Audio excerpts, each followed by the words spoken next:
कृषि को बढ़ावा देने के लिए लगातार काम कर रही है। इसी कड़ी में मौजूदा समय में खरीफ फसल तैयार हो चुका है और इसकी खरीदारी भी शुरू हो गई है।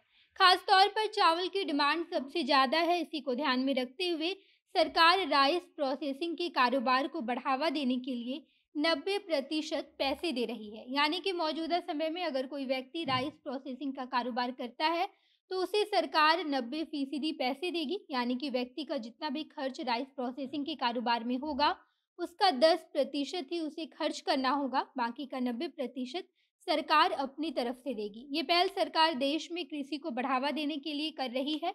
इस वीडियो में हम आपको बताएंगे कि राइस प्रोसेसिंग के कारोबार में उतरने के लिए आपको क्या कुछ करना पड़ेगा और आप सरकार से मदद कैसे ले सकते हैं। सब कुछ आपको विस्तार से बताया जाएगा, लेकिन उससे पहले नमस्कार, मैं नेहा चौधरी कैमरा पर्सन विशाल के साथ और आप देख रहे हैं जनता जंक्शन।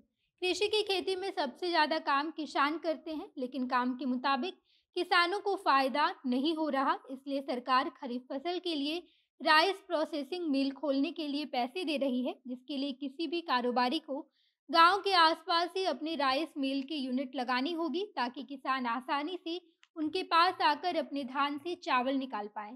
सरकार ने ये कदम इस वजह से उठाया है क्योंकि किसान धान काफ़ी कम कीमत में बेच देते हैं, लेकिन उसी धान से जब चावल तैयार कर लिया जाता है तो चावल काफ़ी महंगा होता है। तो ऐसे में कारोबारियों को ज़्यादा फ़ायदा है और किसान हमेशा की तरह कम मुनाफे में रहते हैं। इस वजह से सरकार इस कमी को दूर करने के लिए हर गांव में एक राइस मिल की यूनिट लगाने की योजना कर रही है और इसके लिए सरकार अपनी तरफ से 90% पैसे भी देगी। खादी और विजिलेंस इंडस्ट्रीज कमीशन की तरफ से सर्वे करके एक रिपोर्ट तैयार किया गया है और उस रिपोर्ट के मुताबिक राइस प्रोसेसिंग यूनिट लगाने के लिए करीब 1000 वर्ग शेड की ज़रूरत होगी। इसके बाद एक यूनिट को बैठाने के लिए तमाम तरह के इक्विपमेंट की भी ज़रूरत है, जैसे कि paddy cleaner with dust bowler, यानी कि धान को साफ करना, उसके बाद पैडी सेपरेटर उसे अलग करना, इसके बाद paddy dehusker, rice polisher, bran processing system और एस्प्रीडर खरीदना होगा। और अगर कोई भी कारोबारी व्यक्ति इन सभी चीज़ों को खरीदता है तो उसे कम से कम 3 लाख रुपए खर्च करने होंगे। हालांकि ये सभी सामान एक राइस मिल को तैयार करने के लिए बेहद ज़रूरी है। इसके अलावा वर्किंग कैपिटल के रूप में आपको 50,000 रुपये रखने होंगे, यानी कि राइस मिल में रोजाना के खर्च के लिए आपके पास 50,000 रुपये होने चाहिए। इसके बाद ही आप एक राइस मिल यूनिट लगा सकते हैं। इस तरह से आपको एक राइस मिल यूनिट तैयार करने के लिए लगभग 3.5 लाख रुपए की ज़रूरत होगी, जिसका 90% आपको सरकार देगी।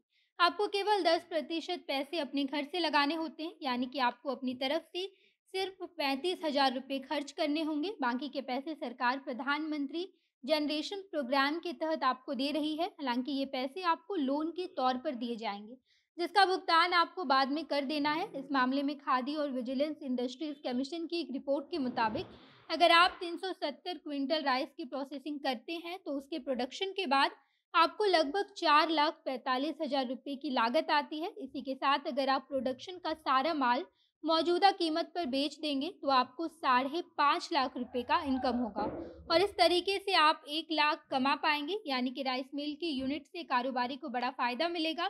बाकी इस तरह के कई सारे पहल सरकार की तरफ से लिए गए हैं, जिसका उद्देश्य कृषि को बढ़ावा देना है और साथ ही साथ किसान की इनकम को भी बढ़ाना है। बाकी खरीफ फसल से ज़्यादा मुनाफा कमाने के लिए सरकार ने इस योजना की शुरुआत की है, जहां पर आपको राइस प्रोसेसिंग मिल की शुरुआत करने के लिए सरकार आपको 90% का लोन दे रही है। बाकी आप इस बारे में क्या सोचते हैं, कमेंट बॉक्स में बताइएगा। आगे की तमाम खबरों के लिए जनता जंक्शन देखते रहिए। धन्यवाद।